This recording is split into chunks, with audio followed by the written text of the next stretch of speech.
Hi, I'm Julia Moyer, Chief People Influencer at the Vine People Solutions. People are often more than they appear to the outside world. Today, I have a special guest on Poolside HR, Marianne Henniger. Marianne is the co-owner of Lighthouse Gunsmith.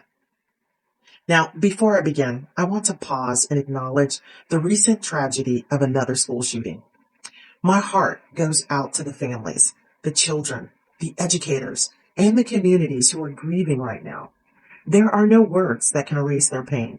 If you're watching and you've been touched by these kinds of events, please know that this video is shared with deep respect and compassion for your experience. Hi, my name's Marianne Henniger. I am the owner of Lighthouse Guns located in Fairfield, Ohio. We bought the store about 3 years ago.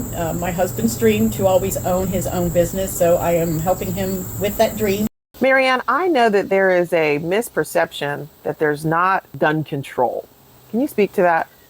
There is gun control. Everybody who comes into the store has to be verified and vetted before they're allowed to walk out with a gun, or some gun parts are required to have a background check.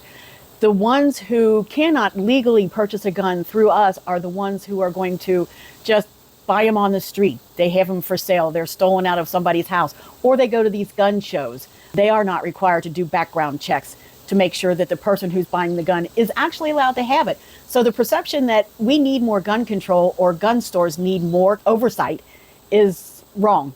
We believe in the Second Amendment. We believe in your right to own a gun, but it's very important that you legally own that gun. So, Marianne, what do new or first-time gun purchasers overlook when purchasing their gun? I think they don't realize what owning a gun means. I think I want them to know the importance of gun safety and how not to just use it as a tool in a heated situation. It should be the last round of defense. It's not your first round of defense. There's always better ways. Owning a gun for self-defense is not the first thing you should use. In times like these, conversations about guns can feel especially heavy. And yet behind the headlines and debates, there are people who are quietly working to make sure that safety and responsibility stay at the center of the story. So, Marianne, I know at Lighthouse Guns you have safety classes. Tell us a little bit about that. Lighthouse Guns has partnered with Delta Defense and USCCA, which is United States Concealed Carry Association. We offer free classes on different aspects of gun ownership. So we are hosting a class called Developing a Personal and Home Protection Plan. So we'll give you information on how to prepare in case something happens, a break-in at your house or something like that. So we have a professional from USCCA and we have a professional from the area who does classes and everything will present. She shared how much care goes into running their store, not just selling firearms, but ensuring that every customer understands safe handling, secure storage, and the responsibility that comes with gun ownership. So, Marianne, what do you want people to feel when they come into your shop, either when they enter those doors or before they leave? When they come into the store, I want them to feel comfortable with my staff. I want them to know that they are knowledgeable in what they're giving them as far as information, the type of gun, the caliber of gun, and the best way for them to use a gun and to practice safe ownership. I think that's the biggest thing for me is safe ownership. And when they go out, I want them to feel confident in what they are taking with them and feel confident that they are going to be able to properly use that gun. For her, the Second Amendment isn't just about a right. It's about a responsibility to protect lives and teach safety and to make sure people are prepared.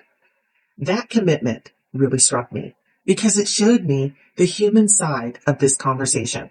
She isn't just running a business. She's helping people learn to stay safe and honor both freedom and accountability. People are often more than they appear. Behind a gun store owner is a neighbor, a teacher, a friend, someone who cares deeply about her community. Okay, you said that the gun shop owner was your husband's dream. It wasn't your dream? It wasn't my dream. It's always been his dream to be an independent business owner. And as his wife, I wanted him to have what his dream was. So I helped him navigate through that, and I'm going to help him through the good times, the bad times, in order to make his dream stay alive. And there's that resilience showing up again. Only this time, you're helping him push through in order to achieve his dreams. I love that. But you're working together as a team. Yes, and I feel good when we have our successes. I mean, seeing his dream come true lets me know that we're on the right path. I love that. You all have a role to play. Yes. So one of the things that I just love about you, Marianne, is how generous Lighthouse Guns has been to the entire community. So can you talk to me a little bit about that? I know that some organizations that you donate to that you're not even able to list that you're a sponsor, but that doesn't deter you from being generous to the community. So tell us about that. No, we sponsor high school band boosters. And when we make a donation to them, because of the stigma that follows guns and schools, we are not allowed to list our name as a sponsor for the band. So we have to just use our name and a picture of a lighthouse. We sponsor the Hamilton County Community Fair. I'm on the board with the fair board there. So we sponsor the cruise-in and we sponsor a gun raffle. So I love that you guys have really been resilient in the face of negative feedback and negative perceptions about being a gun owner. When we talk about giving and making donations to the organizations that we help, it's not always about the money. It's about giving your time, because you can help more people with time sometimes than you have money.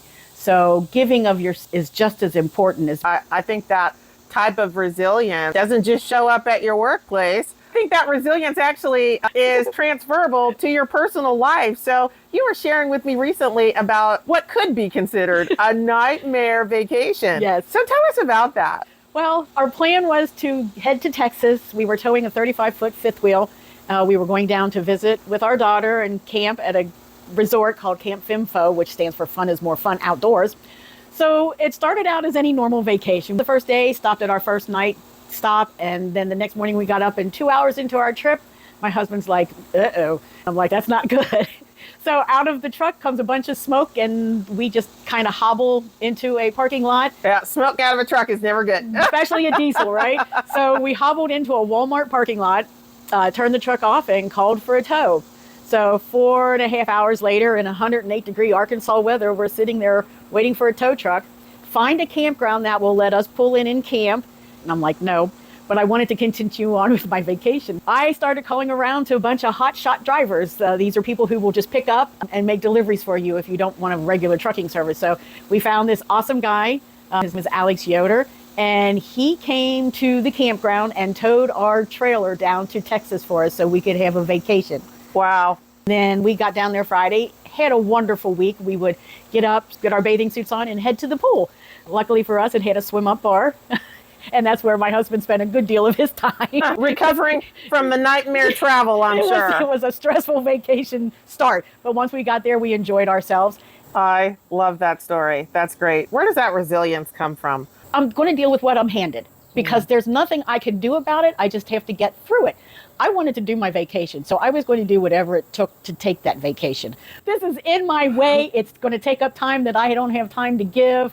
So let's just get through this. So I said, from there on out, I just said, whatever's handed to me, I am going to make it through. Thank you so much for just coming on to Poolside HR and sharing with us the stories about the gun shop, and also about your resilience and how it shows up in your life and in the community. Oh, it's my pleasure. And just remember, don't let one bad day make you think you're having a bad life. Well, thanks again, Marianne. You're welcome. Thank you for spending a few minutes with me today on Poolside HR. If this perspective resonates with you, I invite you to share your thoughts. It matters to lift up examples of people who are working hard to keep safety at the center. I'm Julia Moyer, empowering others to become the best version of themselves.